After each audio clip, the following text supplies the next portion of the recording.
সঁচাকৈ সোণৰ দ্বিতীয় পত্নীৰ কথা ফাদিল হ'ব নেকি বাৰু?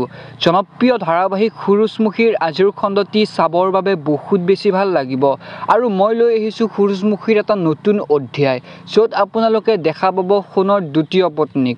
আচলতে কি হৈছে সকলোবোৰ জানিবলৈ পাব ভিডিঅ'টোৰ সম্পূৰ্ণৰূপে চালে।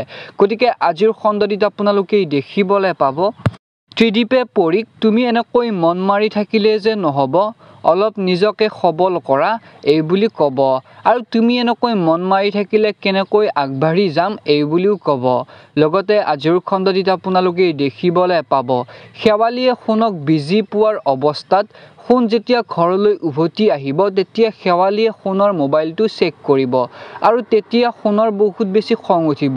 মই কৈছোঁ যে মই বিজি থকা নাছিলোঁ আৰু তুমি কিয় মোবাইলটো চেক কৰিব লাগে, এনে কষ্ট কৰি ঘৰলৈ উভতি আহিছোঁ আৰু তোমাৰ এনেকুৱা ব্যৱহাৰ মোৰ একদমেই ভাল নালাগে এই বুলি কৈ দিব।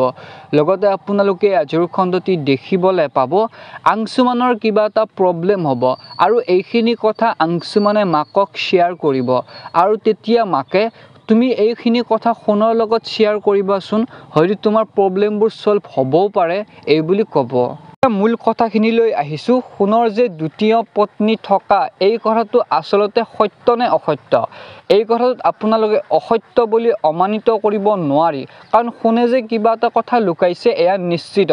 গতিকে আপোনালোকে সকলোবোৰ জানিবলৈ পাব আহিবলগীয়া খণ্ডবিলাকত। গতিকে আজিৰ খণ্ডটি চাবৰ বাবে বহুতেই বেছি ভাল লাগিব। আপোনালোকেও যদি সূৰুযমুখী ধাৰাবাহিকখন চাই ভাল পায় তেনেহ'লে প্লিজ ভিডিঅ'টিত লাইক কৰাৰ লগতে মোৰ এই চেনেলটো ছাবস্ক্ৰাইব কৰি কাষত থকা বেল আইকনটো প্ৰেছ কৰিবলৈ একদমেই নাপাহৰিব, কিয়নো এনেকুৱা ধৰণৰ ভিডিঅ'বোৰে মই আপলোড কৰিবলৈ চেষ্টা কৰোঁ। ভিডিঅ'টো চোৱাৰ বাবে অশেষ ধন্যবাদ।